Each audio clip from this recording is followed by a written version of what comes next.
శివాజీ గారు, శివాజీ గారు, మీరు సమాఖ్యవాదిగా చాలా మాట్లాడడం జరిగింది చాలా స్టేజెస్ మీద. సో ఏపీ రాజకీయాలు ఇప్పుడు ఎలక్షన్స్ కూడా రాబోతున్నాయి. సో అక్కడ మీటింగ్స్ ఏవో కూడా జరుగుతున్నట్లు తెలుస్తుంది. దీని మీద ఒక క్లారిటీ ఇవ్వాల్సిన అవసరం ఉంది. మూవీస్లో చూస్తామా, పొలిటీషియన్గా చూస్తామా?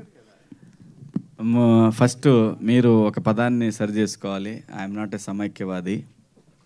నేను ప్రత్యేక హోదా కోసం పోరాడని తప్పితే సమైక్యవాదం గురించి కాదు. అది 60 సంవత్సరాల తెలంగాణ కళ, అది సాకారం అయిపోయింది. It's over. ఆ గేమ్ అయిపోయింది. 2 రాష్ట్రాలు, 2 అన్నదమ్ములు కలిసి ఉంటున్నారు, హ్యాపీ. దాని తర్వాత ఎలక్షన్స్ వచ్చినా రాకపోయినా నేనైతే డైరెక్ట్ పాలిటిక్స్లో ఎప్పుడు పాల్గొనేవాడిని కాదు. నాకు సంబంధం లేదు. నాకు రాజకీయాల కన్నా కూడా నా పిల్లల కోరిక, నేను యాక్ట్ చేయమన్నారు, నేను యాక్టింగ్ తప్ప ఇంకోటి చేయను. ప్రజలకి సమస్యలు వచ్చినప్పుడు మాత్రం రేపొద్దున వచ్చినా సరే, ప్రజా సమస్యలు ఏమన్నా సరే ప్రజల గొంతుకగా మాత్రమే ఉంటాను. నన్ను కావాలని ఒక పార్టీకి కనుక అంటగట్టాలనుకుంటే ఖచ్చితంగా ఆ పార్టీలోకి వెళతాను, దోలు తీర్చేస్తాను. అందరికీ నా జోలు రావద్దు. నేను నిజాలు మాట్లాడతా కాబట్టి అందరికీ ప్రాబ్లమే.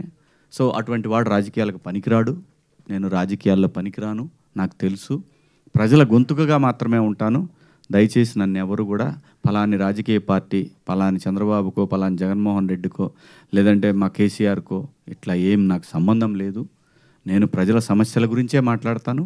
అది మాత్రమే గుర్తించండి. గుర్తించబోయినా నాకు పోయేదేమీ లేదు. శివాజీ, శివన్న ఎప్పుడు ప్రజల గొంతుకే. ఆ గొంతుకు ఎప్పటికీ మోగబోదు. Until I die. I'm for the people. That's all. Thank you.